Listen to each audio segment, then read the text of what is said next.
There is no doubt in my mind that the winners in business today will be those who break the rules and chart new creative courses of action. You see, what these successful individuals all have in common is that they've been branded as Mavericks, who seem willing and eager to, wait for it, cheat. But this is a different type of cheating. These unconventional thinkers seek only to cheat on conformity, to be able to do what others say cannot be done.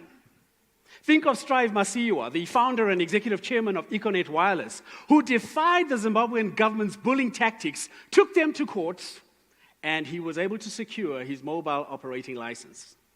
Mavericks such as these are known first and foremost for breaking the rules, for challenging the tradition which says you cannot do that.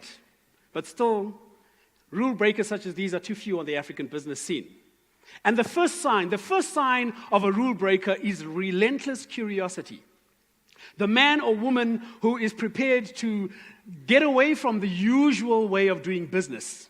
You see, good cheaters take exception to the established procedures and norms. And I know this as I worked 20 years in the corporate world in a variety of businesses, from car rental to travel and tourism, banking, security, and even the conferencing industry. And what I found was that success really isn't rocket science. And so my duty today is just to share with you, what do Mavericks have in common? I mean, what do they do that others don't do? How do they think? What do extraordinary performers do that we don't do? In fact, when you consider the top performers in your industry, how do you outperform them?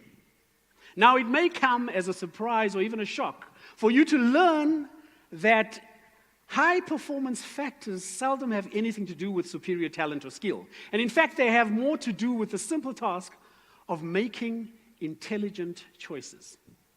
I've come to learn that actually high performance is all about showing off. And showing off, as I define it, isn't about bragging or arrogance. Showing off is about bringing your best to everything that you do. And so instead of showing up at work, we need to show up to work and show off while we work. So let me just share one of the 5 key insights on how to become the last maverick, and that is grand stupidity and absurd bravery. I know it sounds rather counterintuitive that, you have to have this kind of quality. But if you have it, these are the kind of people who make choices that you and I wouldn't make. They try things without even knowing whether they will work or not. In fact, they refuse to play it safe. Sometimes they seem audacious and even ridiculous. So what I've just described right there are behaviors of an innovator. Now, you ask anyone in the room today whether they believe that their organization should be innovative in order to be competitive, and you'll always get a yes. Yes, in fact, yes, we are grieving government. We should be innovative. But that's as far as the commitment to innovation goes. Simply lip service. Innovation means you go first. Innovation takes courage, sometimes even absurd bravery. It also takes a willingness to let go of what used to work, what has always worked, and everything that has made you successful up to this point. It's acting with an attitude of grand stupidity that says, I don't know how this works, so let's find out. So the lesson simply is, take a chance.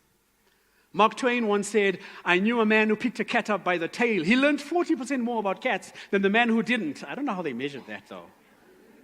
But sometimes you and I, perhaps we need to pick that cat up by the tail.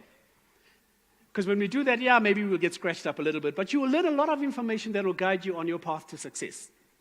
The life of a maverick is guided by 3 Ps. Patterns, recognizing them.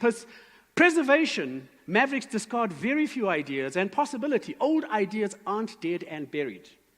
For the life of the mavericks that I know, the desire to create and make a difference is far much greater than the fear of failing.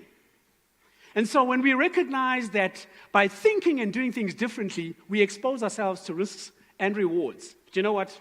Even though you may risk the ridicule and of your friends, neighbors, business associates, staff, your boss, and a list of others, even though you may come up with a dumb idea for which you'll be chastised, even though you may be perceived to be a showy orphan and a big thinker, even though all this may be true, when you finally succeed by doing things differently, the reward and personal satisfaction is so much better than the punishment.